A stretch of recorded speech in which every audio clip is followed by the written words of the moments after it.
All right, let's talk about something called post-colonial criticism. And I know, it sounds super academic, right? But trust me, this isn't just some dusty old theory. It's like a new pair of glasses that can totally change how you see everything, from the books you love to the movies you watch. So let me ask you something. Is a story ever just a story? Think about a classic you read in school or a big blockbuster movie. Is that really the whole picture? Well, post-colonial criticism kind of leans in and whispers, probably not. It suggests that so many of the stories we think we know are actually just one side of a much, much bigger story.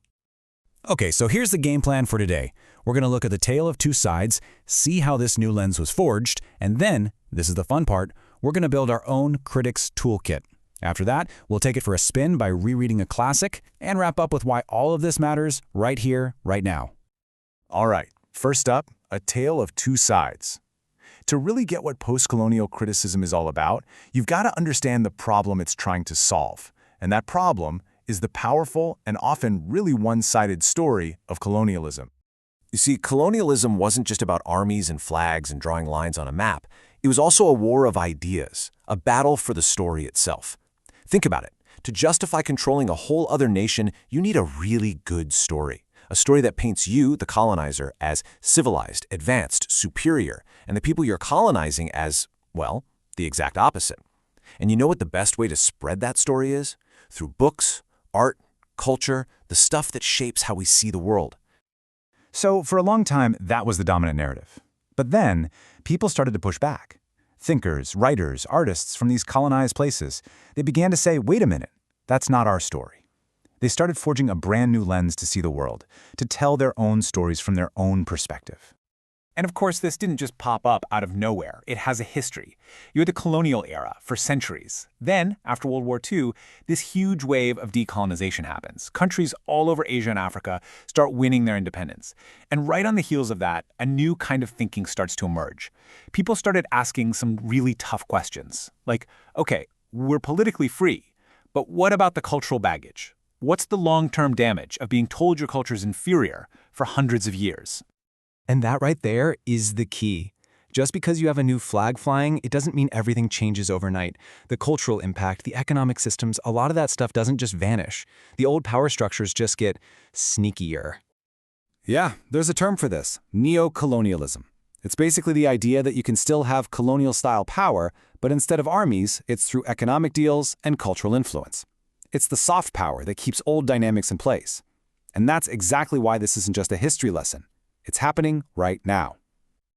So that brings us to the really cool part, the critic's toolkit. How do we spot all this hidden stuff? Well, that's where post-colonial theory comes in. It hands us a set of awesome conceptual tools. Think of them like special decoder glasses that let us read between the lines and see what's really going on. Okay, before we grab our tools, let's look at the thing we're trying to take apart. The engine of the whole colonial story is this idea of a binary, a simple us versus them. On one side, you have the self, that's the colonizer, who's always described as civilized, rational, basically the hero of the story. And on the other side, you have the other, the colonized, who is framed as the total opposite, primitive, irrational, inferior. It's a super simple but incredibly powerful way to justify being in charge. All right, tool number one is all about power. And we're not just talking about brute force here. We're talking about something way more subtle. It's the power to define what words mean, the power to decide what kids learn in school, the power to control which stories get told and which ones get buried. Honestly, controlling the story, that might be the most powerful weapon of all. Next up, our second tool, identity. Just try to imagine for a second, being told that your entire history is wrong, that your language, your beliefs, your way of life are all backward. Colonialism does that. It messes with your sense of who you are, creating this feeling of being torn between two cultures, not fully belonging to either. It's this profound sense of displacement, and you see it everywhere in post-colonial writing. And finally, tool number 3, hybridity. This one is so cool. It basically says that culture is never pure. It's not this or that. It's always a mix, a blend. When two cultures meet, even in a really messed up power dynamic like colonialism, they can't help but rub off on each other. They create something new, something hybrid. And that new thing completely smashes the whole us versus them idea, because it shows that identity is fluid and always changing.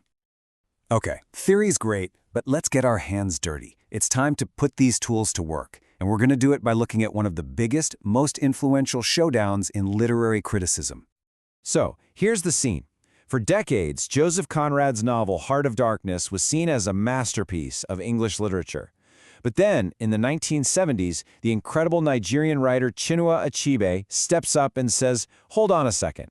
He basically argues that this celebrated book isn't just telling a story, it's actively helping to build that racist image of Africa as this other world, the total opposite of civilization.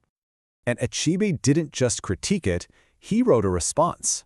His novel Things Fall Apart is a total game-changer. Look at the difference.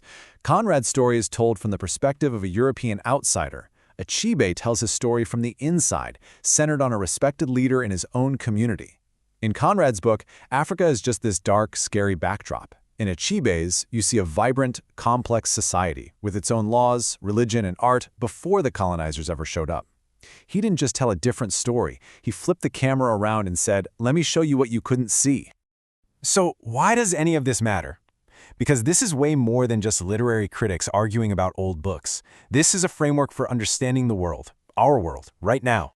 So what's the mission here? It's an active one. It's about challenging the idea that Europe is the center of the universe.